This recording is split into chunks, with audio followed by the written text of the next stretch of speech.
At the peak of the heavyweight division, when the belt was finally wrapped around his waist, the most dangerous man in the UFC was already becoming a problem. Not for his opponents, but for the system itself. Francis Ngannou did everything a champion is supposed to do. He survived the grind, won the belt, and proved his power wasn't hype. And yet, almost immediately, the relationship began to fracture. Not publicly, not loudly, quietly, in contracts, negotiations, and decisions that never make highlight reels. This story is not about Ngannou's punches, his childhood, or his rise.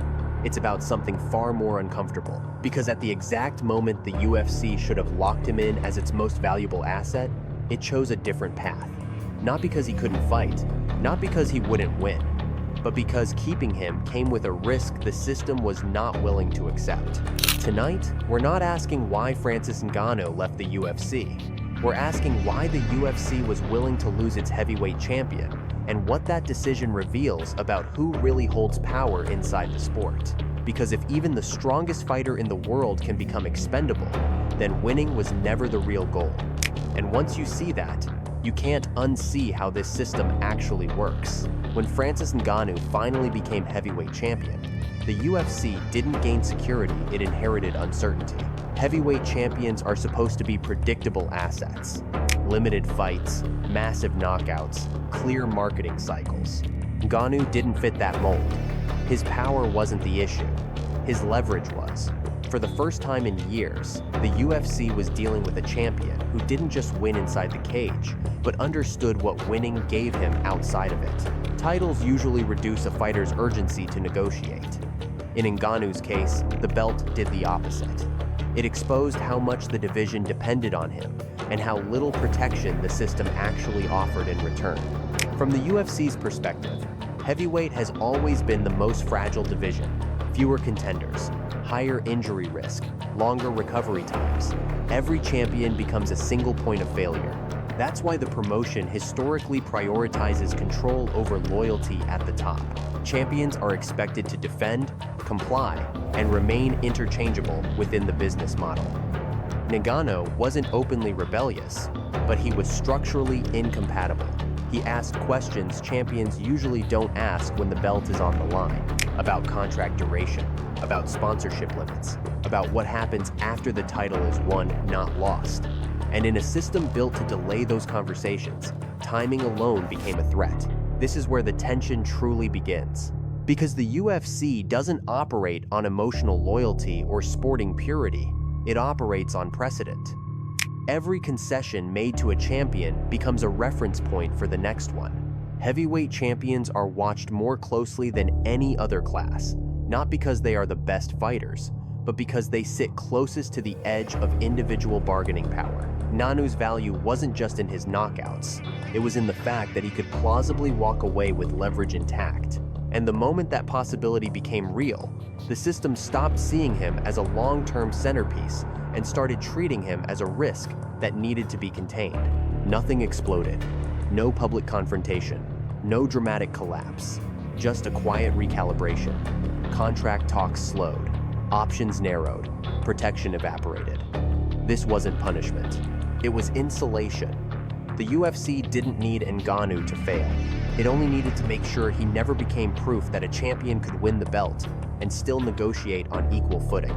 Because once that door opens, the entire structure starts to shift, and systems like this don't survive by allowing that kind of movement. The real rupture didn't happen after a loss, or inside the cage.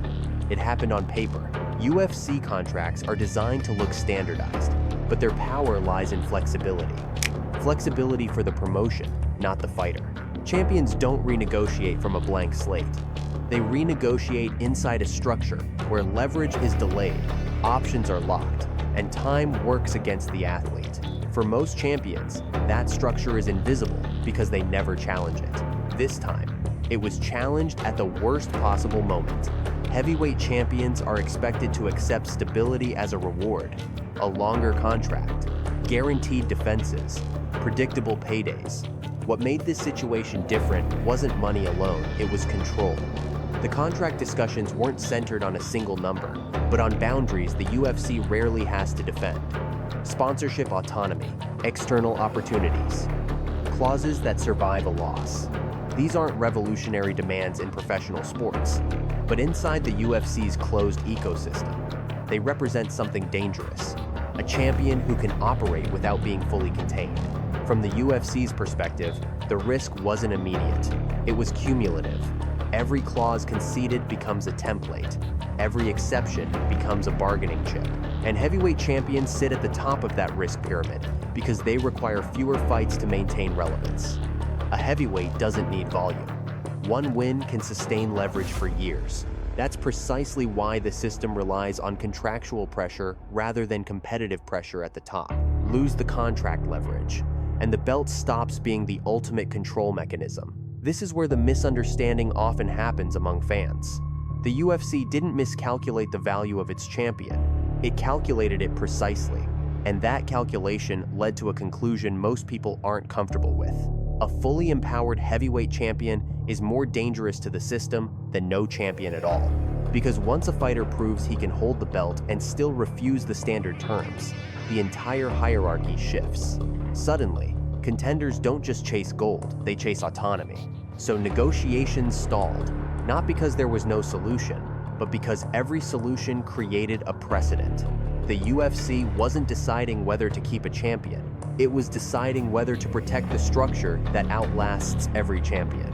And when those two priorities collide, history shows which one wins. Not loudly, not dramatically, just decisively, behind closed doors, where contracts quietly determine who belongs inside the system and who no longer fits. From the outside, losing a heavyweight champion looks irrational. Inside the system, it can be the safest move available. Heavyweight titles don't function like other divisions. They don't require activity to stay relevant. They don't need long winning streaks to maintain leverage. One belt, one win, one moment, and the champion holds disproportionate power. That imbalance is tolerable only if the contract neutralizes it. When the contract fails to do that, the title stops being an asset and starts becoming exposure. This is where the UFC's long-term logic overrides short-term optics. The promotion doesn't optimize for individual reigns. It optimizes for repeatability. Champions come and go. The structure must remain predictable. A heavyweight champion who can wait, negotiate, and explore alternatives without losing relevance breaks that predictability. And Francis Ngannou sat exactly at that pressure point. He didn't need frequent fights to stay valuable. He didn't need the UFC's calendar to validate him. Time, for once, worked in the fighter's favor, and that's the one condition the system is designed to prevent. Letting him walk wasn't a failure of negotiation, it was the enforcement of a boundary, because keeping him would have meant acknowledging something the UFC has spent decades suppressing, that the belt alone does not guarantee control.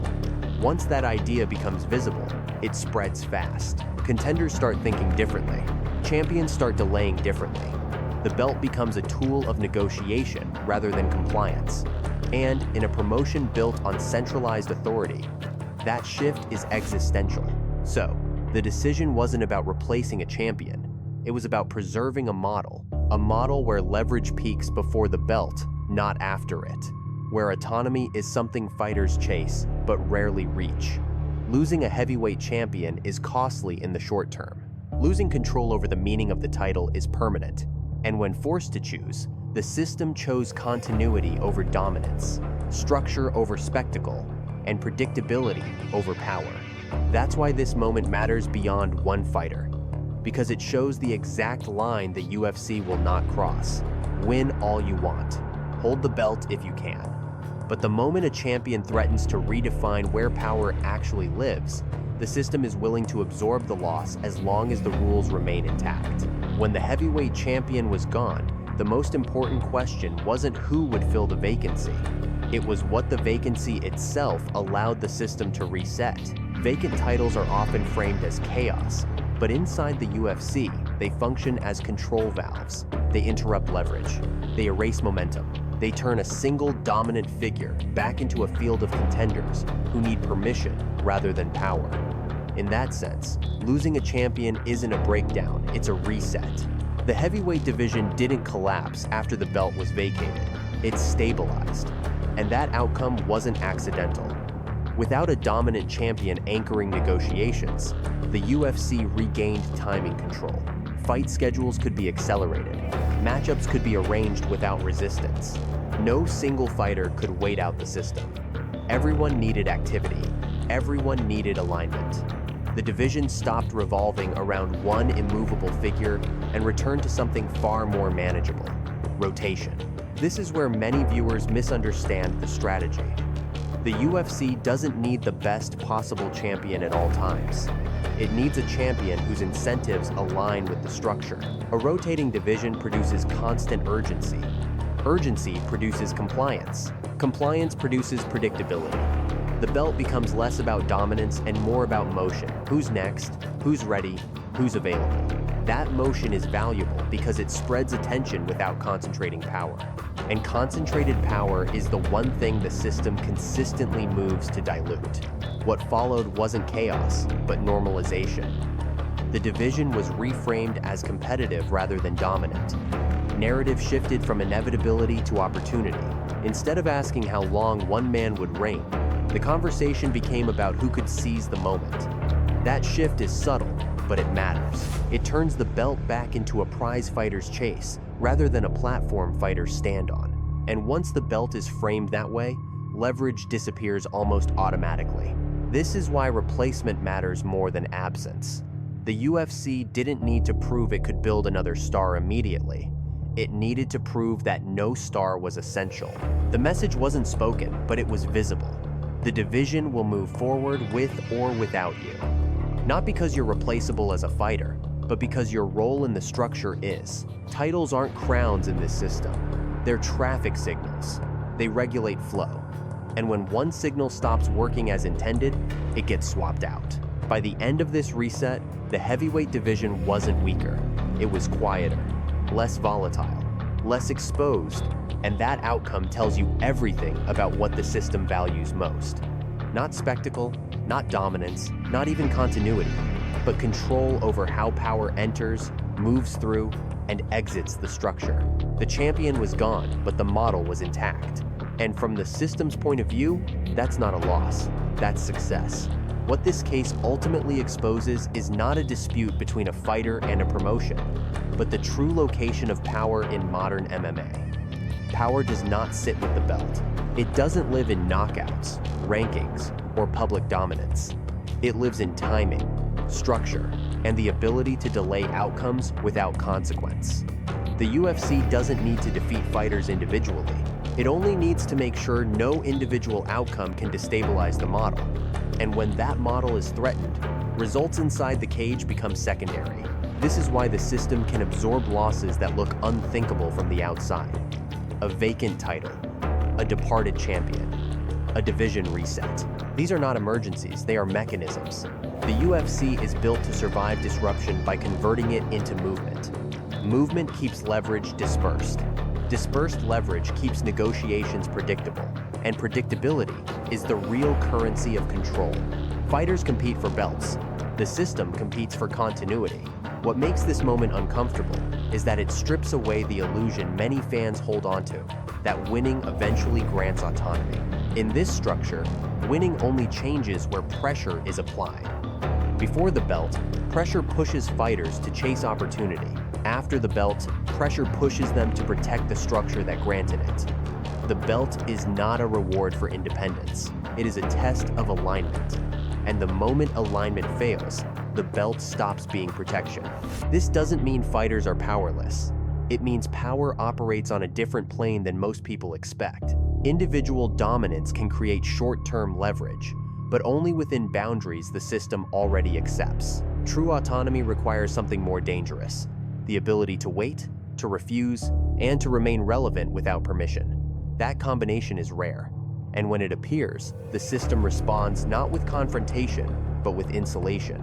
So the lesson here isn't about one champion leaving.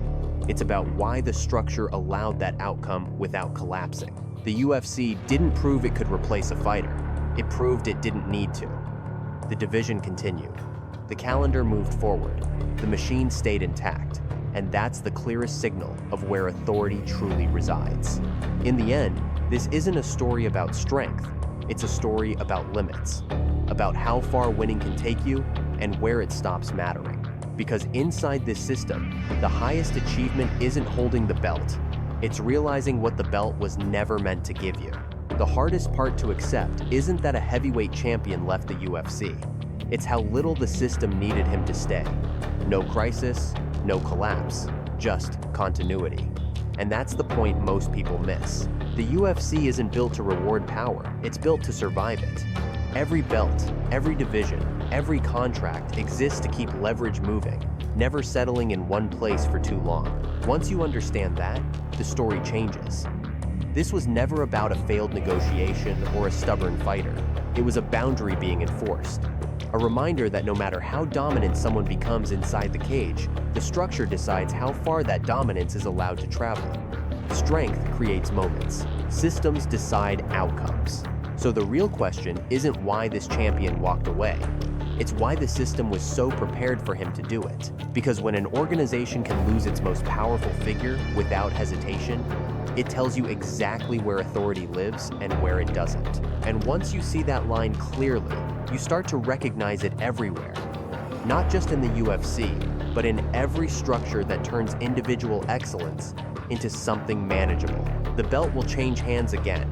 The division will move on. And most people will remember the fights. But the system will remember something else entirely the moment it proved, once again, that winning was never the end of the negotiation.